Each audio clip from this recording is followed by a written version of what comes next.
How's it going, everyone? It's GameXA here, and in what has become a reliably weekly source of news, there's been more headlines making their way across the internet concerning the Microsoft Xbox acquisition of Activision Blizzard, this time mostly coming from legal documents filed by both Microsoft and Sony explaining their point of view and countering each other.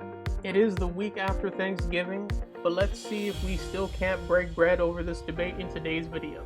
Welcome back, gamers. Before we get into today's news, if you would do me a favor, smash the like button, subscribe if you haven't already to support the channel, and of course leave any feedback, thoughts, or constructive criticism in the comments below. Now let's get into it.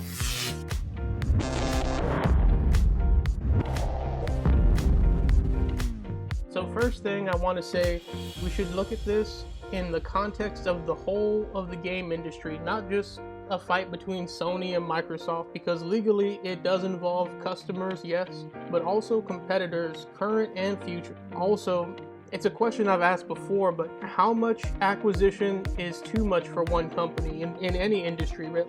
There should definitely be some type of limit, and in my opinion, Microsoft would exceed it with this Activision Blizzard deal. And because this whole situation has helped spotlight feelings on exclusives in general, it is important to keep in mind that the legal bodies that work here in this particular deal around the globe can only look at issues they are limited to within their scope of view. And in this case, they can only look at acquisitions and merger, meaning even if we think paying for any third-party exclusive content is unethical, which is what I have come around to thinking, these particular legal bodies cannot address those concerns, and they only have influence over acquisitions and merger. That being said, let's look at some of the headlines that have made news recently. So we're going to try to form a narrative thread here. This first headline comes from videogameschronicle.com. Headlines: Sony claims Microsoft's true strategy is to make PlayStation like Nintendo. The company argues that Xbox will become home of first-person shooting games if Activision deal is approved. Sony has claimed Microsoft's true strategy behind its proposed acquisition of Activision Blizzard is to have PlayStation become like Nintendo and not compete in the 18-rated shooter space. Continuing on in the article, it states, the comments were made in a newly published response to UK regulator, the Competition and Markets Authority, decisions to expand its investigation into the proposed acquisition. In its 22-page response, Sony Interactive Entertainment alleges that if the deal were to go through, users would leave PlayStation's ecosystem. Microsoft could raise Xbox prices, and independent developers would be harmed in the fallout. At least a third of that is already going to happen, as Microsoft said they're going to raise prices inevitably. The question is how much, and I think a lot of that depends on how this deal shakes up, actually. The article continues, we're going to skip through it a bit. Sony Interactive Entertainment, SIE, argues that Nintendo's strategy is different from PlayStation and Xbox because it doesn't rely on 18-rated shooter franchises, games which it argues Microsoft will have a virtual exclusive ownership of should the Activision deal be approved by global regulators. They're quoted here stating, Microsoft claims Nintendo's differentiated model demonstrates that PlayStation doesn't need Call of Duty to compete effectively. But this reveals Microsoft's true strategy. SIE's statement reads, Microsoft wants PlayStation to become like Nintendo so that it would be a less close and effective competitor to Xbox. They go on to say, this is supported by Microsoft's internal documents, which, so the CMA found, show in general, Microsoft's internal documents track PlayStation more closely than Nintendo, with Nintendo often being absent from any internal competitive assessment. Now that's a broad statement, and I can understand the point itself, but I think an easier concept to wrap your head around is that Nintendo doesn't have these kind of games on the system currently. Even though they do have some 18+ rated games, they don't have Twitch-based shooters with high-end graphics. The combination of high-end graphics and online multiplayer is kind of Nintendo's weak point, and there's no way the Switch would be able to handle Call of Duty like that. They could try streaming, which some people have suggested that if Nintendo wanted to, and if Activision wanted to, they could make a streaming version for the Nintendo Switch, but it wouldn't play adequately.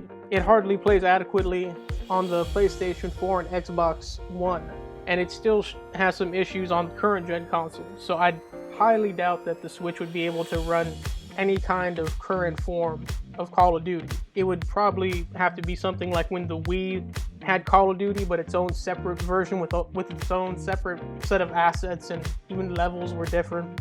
And the Wii was such a big seller that Activision thought it would be profitable to do that. Maybe they had some money from Nintendo to help them make that decision, but it would have to be something similar to that situation in order for Nintendo to get a Call of Duty currently without them releasing a new updated console. And those quotes from Sony were in response to some, I believe, 100+ page of comments from Microsoft in legal documents in anticipation of something like our next headline here. From, again, Video Games Chronicle, FTC likely to file antitrust lawsuit to block Microsoft's Activision deal, report claims. The case could reportedly be brought against the deal as soon as next month. And it goes on to state, the Federal Trade Commission is likely to file an antitrust lawsuit to block Microsoft's takeover of Activision Blizzard, according to a new report. According to 3 sources cited by Politico, FTC Chair Lina Khan is looking to rein in the powers of the world's largest technology companies. The report goes on to state that while the lawsuit challenging the deal isn't certain, several within the FTC are skeptical of the company's argument, and that would be Microsoft's argument. The FTC governs the United States side of things. There's also separate regulatory bodies, mainly in Europe and the UK, that are also poising to block or to have some influence over the Activision Xbox deal. We're looking at another report or another headline from VGC that states, Sony claims Xbox's Activision deal could hurt developers and lead to price rises. So this kind of goes into why the courts might be trying to, if not block the deal outright, amend it with some legal documents that might have Microsoft make certain concessions. And let's just read the article before getting into stuff like that. The article goes on to state, Sony Interactive Entertainment, SIE, has claimed it's confident that UK's Competition and Markets Authority, CMA, will seek to prohibit Microsoft's proposed acquisition of Activision Blizzard. It goes on to state, in a newly published response to the CMA's statement, Sony has expressed confidence that the regulator will conclude that the merger is likely to result in a substantial lessening of competition and should therefore be blocked. And the substantial part is where lawyers would say it has to be to the point where Sony and other competitors would basically not be able to run business effectively, which I think very well could be the case. If not for Sony, pretty much for anyone else trying to get into this similar market space. The article continues quoting PlayStation here, stating, Microsoft would control irreplaceable content which drives user engagement. Post-transaction, Microsoft would control Activision content which drives X times as much user engagement on PlayStation than all of SIE's best performing first-party titles put together. So they didn't want to give a specific number that was redacted, but apparently they thought it would be sufficient to provide to the legal bodies that work here. Sony goes on to state that in the midterm, a significant number of PlayStation users would likely switch to Xbox and or Game Pass, it said. Faced with weaker competition, Microsoft would be able to increase console and game prices for Xbox users, including those that switch from PlayStation, increase the price of Game Pass, and reduce innovation and quality. Should the deal be approved, it would also give Microsoft ownership of franchises including Warcraft, Diablo, Overwatch, Crash Bandicoot, and Guitar Hero. Microsoft has said it plans to offer as many Activision Blizzard games as it can within Xbox Game Pass and PC Game Pass. And they've publicly stated that they want every first-party game to be on Xbox Game Pass and PC Game Pass. But the article continues, in its response to the CMA's issues statement, Sony argues that controlling Activision's content would tip demand for multi-game subscription services away from PlayStation Plus and towards Xbox Game Pass. Now that is not a quote from Sony, but from the article itself. In the legal documents, I'm fairly certain that whenever something like this is brought up, it's in regards to not just PlayStation, but all of the gaming industry. This would include anyone trying to get into the subscription game service, like Google did, like Amazon is trying. But it goes on saying that Sony stated, as Microsoft foreclosed on PlayStation and PlayStation Plus, it would likely become a critical distribution channel for independent developers. In that weakened negotiating position, independent developers would likely receive worse terms for their content from Microsoft or even be required to promise exclusivity in return for distribution, thereby diminishing independent developers' ability and incentive to invest in high-quality new games. This in turn would also harm customers even further. And Sony is painting a worst-case scenario for us there, but it's important to note that there's really nothing to stop it currently, and I think that's the main thing Sony is fighting for, even if they're saying that the whole deal shouldn't go through. And that might be more realistic than, say, something like keeping Call of Duty and all the studios tied to it independent from this merger, where Xbox and Microsoft can still get the mobile side and maybe everything else besides Call of Duty and all the studios tied to that, like Blizzard stuff.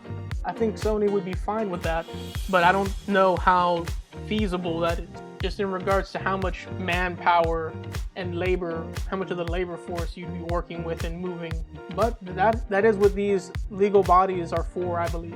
Now, Xbox and PlayStation have been going back and forth with these kind of comments. One of them we have noted from Kotaku, the headline that states, Xbox admits PlayStation exclusives are better quality.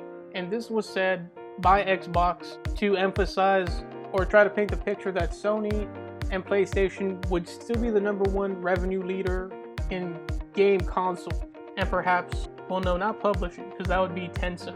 And the exact quote here states, or reading from the article here, found deep in a fairly long document released yesterday on CMA's website, Microsoft includes a section where it suggests that even if it were to make Call of Duty an Xbox exclusive franchise, it wouldn't matter anyways because Sony and Nintendo just have better selling, higher quality exclusives of their own.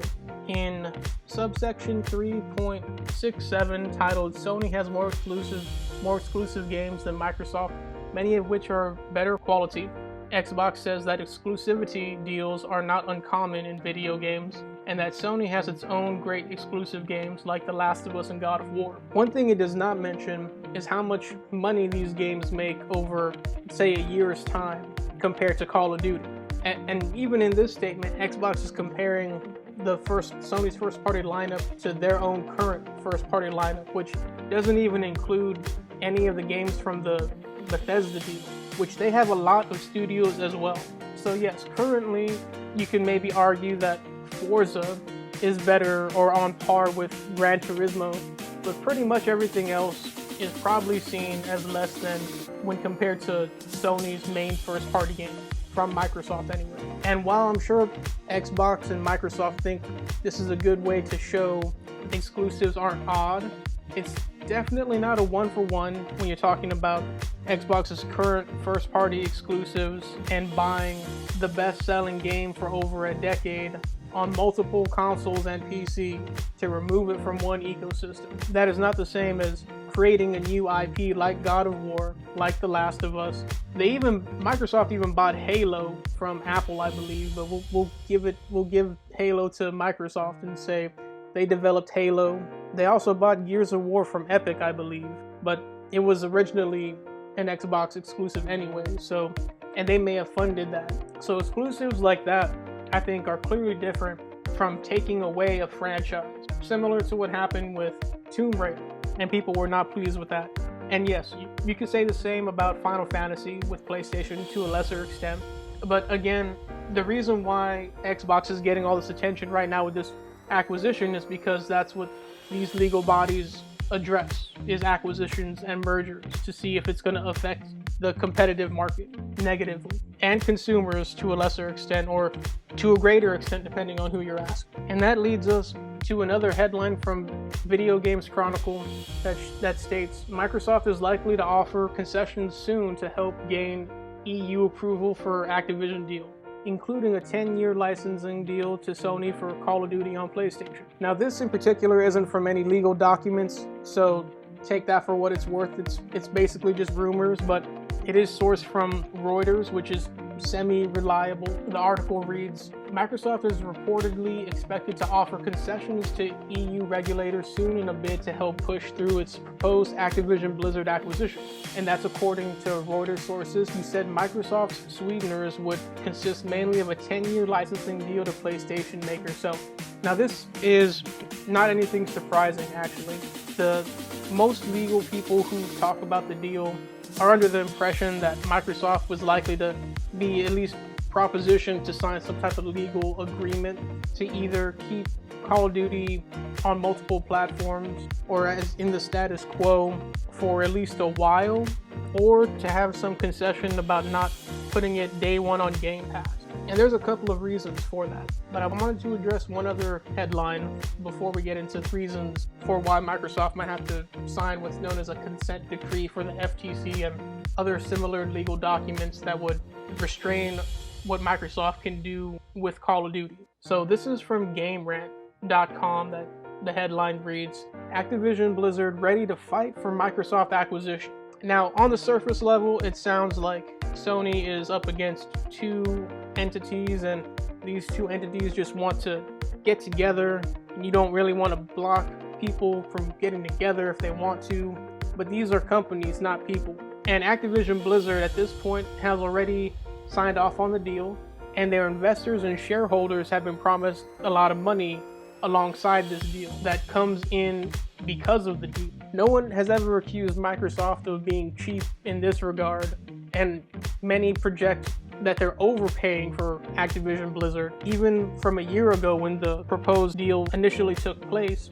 But now, considering inflation, shareholders and investors are looking at the deal and imagining the value of their shares going down as far as stocks. So if this deal doesn't go through, they're likely going to lose money in value, just in general on that kind of business share, stock sharing level. So Activision Blizzard, I don't see any reason for them not to take this stance. They've already approved it since, I believe, February, after the labor dispute were taken care of.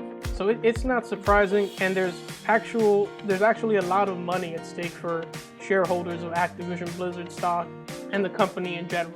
Those are just some of the main headlines that popped up within the last week. And I want to address some of the talking points again that you'll hear from both sides and try to look at this objectively. So I think the argument I hear most in regards to allowing the deal to go through is that Sony pays for exclusives, and that's the same as what Microsoft is doing to get Call of Duty. Now, this argument barely makes sense on a surface level. In exclusive deals, third parties would need a lot of money to offset the loss of revenue caused by making the game exclusive, and the difference is paid by the company getting the exclusivity. But the revenue loss would be less when dealing with the market leader, meaning something like Final Fantasy that has historically sold vastly more on PlayStation consoles than on Xbox. They would likely require less money from Sony to make it exclusive to Sony's platform than they would for Microsoft to make it exclusive to Microsoft's platform and still make money. Then there's also the marketing and brand awareness angle of things. Any game would be better served on a console with a bigger user base of potential customers as well. It makes more sense for mainstream titles to gravitate towards larger potential customers. When the developers are independent, this is kind of how it would work. They would have incentive to either get a lot of money to make something exclusive on a losing or not leading platform, or they get some kind of lesser amount of money but maybe with more marketing for the title that's seen by more people on the leading marketplace. Now, to sidestep a bit, I would also say there should not be third-party exclusives that come at the cost of removing or gating access to franchises that were on a console already. But these courts don't look into those types of deals, and if a third-party exclusive were deemed illegal, this would apply to all companies, not just the one that you don't like or own. I think restricting third-party exclusivity would be better for competition, but again, the current legal bodies at play are only looking at this from the perspective of mergers and acquisitions. Another talking point is that if the deal were to go through, it would be better for consumers, which somewhat I think is probably the strongest argument in favor of Microsoft, but it is short-sighted as Microsoft already stated prices are going up, but it doesn't take into account the anti-competitive side of things. In the article we read earlier, Sony outlined a worst-case scenario where, without competition to Game Pass, Xbox could essentially bully developers into non-favorable terms or require exclusivity for even less than they're offering currently. And while it may be the worst-case scenario, there's nothing stopping it other than people's belief in Microsoft and Xbox's goodwill. And believing in the goodwill of a company is never a good idea. This goes for PlayStation also. Make no mistake, if PlayStation can do what Microsoft is doing with their giant bag of money that's not involved in Xbox's business but is all from Microsoft's dealings, Sony would. Sony has done it in the past. And I believe if Sony were to try to pull some of the stuff they did in the past today, they would also be getting the same level of scrutiny. The fact is, making Call of Duty available to less people and exclusive to a platform is not better for the customer. It's only better for Xbox and Game Pass. The fact that Microsoft and Xbox has publicly pledged to put all first-party content and games on Game Pass on the first day that they are released means they will need to either offset the loss of revenue by increasing subscription costs drastically or eating the cost and selling the game at a predatory or below cost price point, which is a legal term and at a certain point does become illegal and bad business practice. It falls under antitrust laws. In both cases eventually lead to increasing pricing though. You can just look at all the other streaming services over the last 5 years, not just within games, but mainly Netflix. One method simply takes longer for the larger price increase as Xbox uses Microsoft money to sustain through its losses of revenue until they dominate the subscription service market for games. Either way, a price increase to Game Pass would come in some form, and Call of Duty would be available to less people. That would be the bottom line. Another talking point that gets brought up often is that Microsoft has said multiple times they would keep Call of Duty on PlayStation. I've also addressed this a bit thoroughly in another video, but they've said as many things to indicate that they will not keep Call of Duty on PlayStation as they have about them keeping it on PlayStation. If Microsoft does not intend to remove Call of Duty from PlayStation or use Call of Duty on rival platforms as advertisement for Call of Duty on Game Pass, then this acquisition will likely end with trade commissions getting Microsoft to sign something legally binding to the effect of Call of Duty staying multi-platform. But my guess is that Microsoft is willing to fight against any kind of restrictions, as that would devalue their current plans for Activision. If you're familiar with Netflix situation or any streaming platform like Disney Plus, you know that they're operating on a very thin margin, and most of them aren't making money. But the ones that are not making that much, but they make the money through how large of a user base they have. So if you're making like 1 cent off of every subscription, it's not really going to be worth it if you're only working with a small amount of customers. But if Microsoft can corner the market for subscription services, they might have already deemed that worthy of an investment. And that is probably why they will fight to keep it on Game Pass, is my belief. I think they've already stated that they don't care if Call of Duty stays on PlayStation, at least for, like they mentioned, maybe the next 10 years. But it's the subscription services like Game Pass that they'll want to A, keep it off of, at least for probably a year of exclusivity, and B, make sure it's on Game Pass day one at as low a cost as possible, as legally possible. And I think the predatory low cost pricing of Game Pass is even part of the reason that they are increasing the price, that they stated that they're going to be increasing the price soon. Because of this deal and the investigations going on, they know they would have to, because as it is, their accounting doesn't really look like Game Pass is actually making them money. It looks like they're eating a big cost of it and offsetting it through things like Xbox Games with Gold and a bunch of other things that they include in their services accounting vertical. Keeping on the Game Pass topic, a lot of people say Game Pass in general is just better for all people. Game Pass really only has two distinct advantages over non-subscription gaming, which are the price, which we talked about already and will not last forever. But second is the ability to play on mobile devices using Wi-Fi, and the Play Anywhere mantra. The Play Anywhere benefit does not apply to fast-paced Twitch reflex games that are online multiplayer focused due to the inevitable lag, dropped reception, and inconsistent connection when playing games in this manner. This would probably frustrate more people seeing these types of players in what is normally a smooth experience, and there are still plenty of people that do not pay for unlimited internet and cannot afford that extra internet cost for a streaming game, let alone the people who just don't have internet like that. So no, Game Pass is not better for all people or even most people, I would say, but it is a cool, different way to play certain games. Another thing, Microsoft has been on record stating multiple times that Sony is the market leader currently, and Microsoft would not become the new market leader after this Activision Blizzard deal went through, even if Call of Duty was exclusive. Now, Sony being the current market leader depends on what market you are talking about, and if you mean in console hardware for cutting-edge graphics, intense, mature games, then yes. But if you include mobile and subscription services, which Microsoft has stated is a major, if not the main reason for the acquisition, then by almost all accounts, it is Tencent, which I also think should be looked at by these regulators. But the fact that they don't have an incentive to be exclusive to anybody probably shields them from most of the legal scrutiny. But aside from that, in every graph available, just doing basic math shows combining Microsoft Xbox revenue with Activision Blizzard would put them at least on the same level as Sony, if not ahead by many estimations. This also does not account for the revenue Sony would inevitably lose when they lose Call of Duty, or if it were to just appear on Game Pass day one and not on Sony's subscription service. So saying that this one purchase by Microsoft would not tip the scales in Microsoft's favor is just wrong.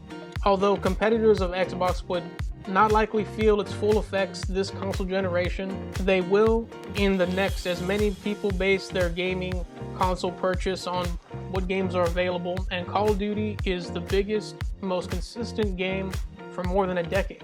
Most people buy a console with a particular or a few games in mind, and then all the other stuff they purchase is just kind of a la carte or extra. They're an added benefit. The ecosystem is definitely something to consider, but if you have like something that you keep going back to, that is a major factor in what you'll buy. Similar to if you have like one or two things that you're looking for in an apartment or a house, you're gonna shop around until you find those particular things, and then you're gonna start calculating the pros and cons about all the other stuff. But it's those few main points that people purchase a lot of things on, not just consoles. Now it's been said a lot also that one could assume if Call of Duty left PlayStation, this would create an unsatisfied market on PlayStation for a new multiplayer FPS to take its place. This would only make sense though if Call of Duty was taken away from the current PlayStation 5 user base, as they've already made their purchase assuming Call of Duty would be on PlayStation, and it would only be the case for that group of people, as new customers would know where to play Call of Duty.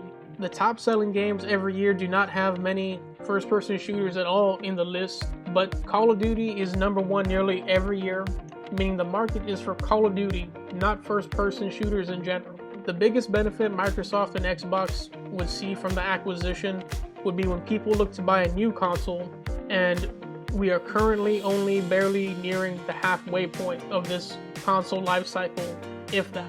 So bringing everything full circle, limitless acquisition and consolidation in the games industry is not good for anyone except the one with the biggest bank account. Sony, being the current closest rival to Xbox, is going to argue things from primarily their perspective, but this involves all video game markets and competitors, and we should think about how the current legal battle, which is limited to acquisitions and mergers, can help shape competition for everyone moving forward. I'm not sure what legal entity would oversee things like the efficacy of paying for third-party exclusive content, but that is a different discussion altogether, but one that I think should be looked at before things get out of hand. But saying that out loud, I realize that's really not how government works. Usually it requires things get out of hand before government steps in, and I think that's the position Microsoft finds themselves in with this Activision Blizzard deal. But that's just how I feel about this, and I would love to hear any points, counterpoints, or thoughts about this in general in the comments below. Of course, don't forget to smash the like button, subscribe to support the channel, but most of all, thanks for watching GameXA.